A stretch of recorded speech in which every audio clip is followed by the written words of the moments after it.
Taarifa zinazodaiwa kuwa jeshi la FARDC limejiondoa katika eneo la Point Zero zimekanushwa vikali na vyombo vya karibu na jeshi la FARDC na wazalendo. Vikosi vya ulinzi vya Jamhuri ya Kidemokrasia ya Kongo FARDC vinaendelea kudhibiti vijiji vya Point Zero, Alenge na Rusankuku vilivyoko karibu na Minembwe katika maeneo ya nyanda za juu za wilaya Fizi na Mwenga, Kivu Kusini.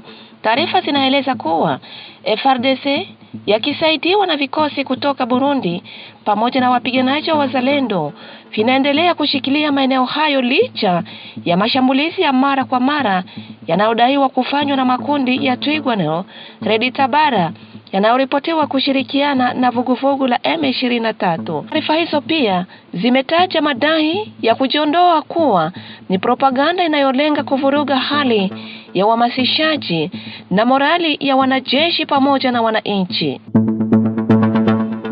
Mapigano yameripotiwa Jumatatu majira ya saa 4 asubuhi ndani ya mji wa Kidote, kijiji kilichopo takriban kilomita chache kutoka Lemera katika mkoa wa Kivu Kusini. Kwa mujibu wa taarifa kutoka eneo hilo, mapigano hayo yalizuka baada ya wapiganaji wa muungano wa M23 kujaribu kuongeza nguvu katika uwanja wa mapigano wa Mulenge dhidi ya wanajeshi wa FARDC.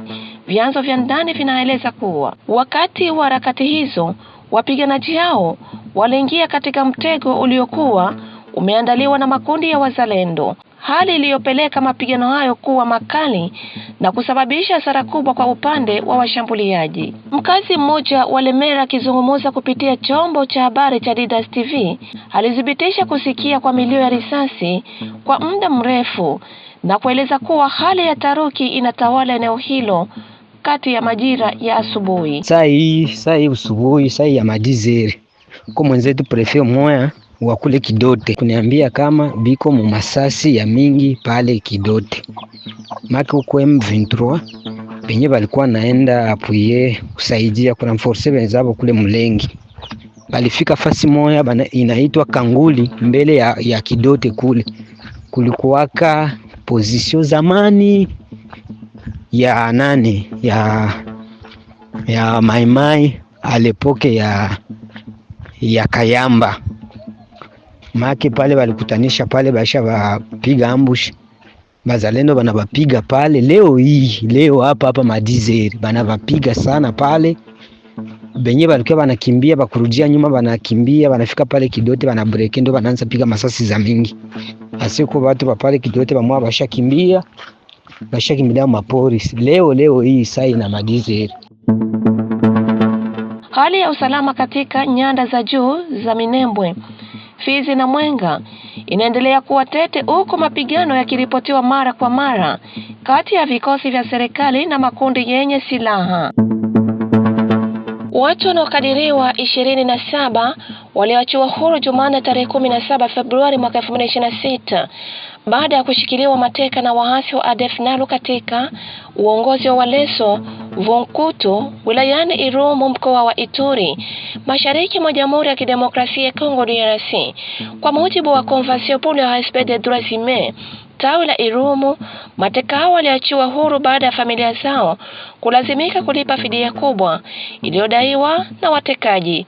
Kiasi kilichotajwa kilikuwa kati ya dola za Marekani 5,000 hadi 10,000 kwa kila mateka.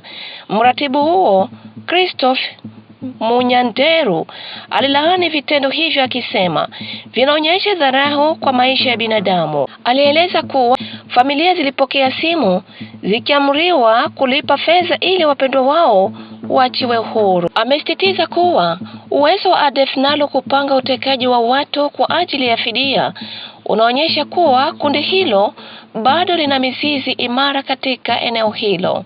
Ametoa wito kwa serikali kuu kuimarisha operesheni za kijeshi dhidi ya waasi na kuongeza ulinzi kwa raia. Hali ya kibinadamu mashariki mwa DRC inaendelea kuwa ya kutia wasiwasi, huku maelfu ya watu wakikimbia makazi yao na mahitaji ya usalama, chakula na huduma za afya yakibaki kuwa ya dharura.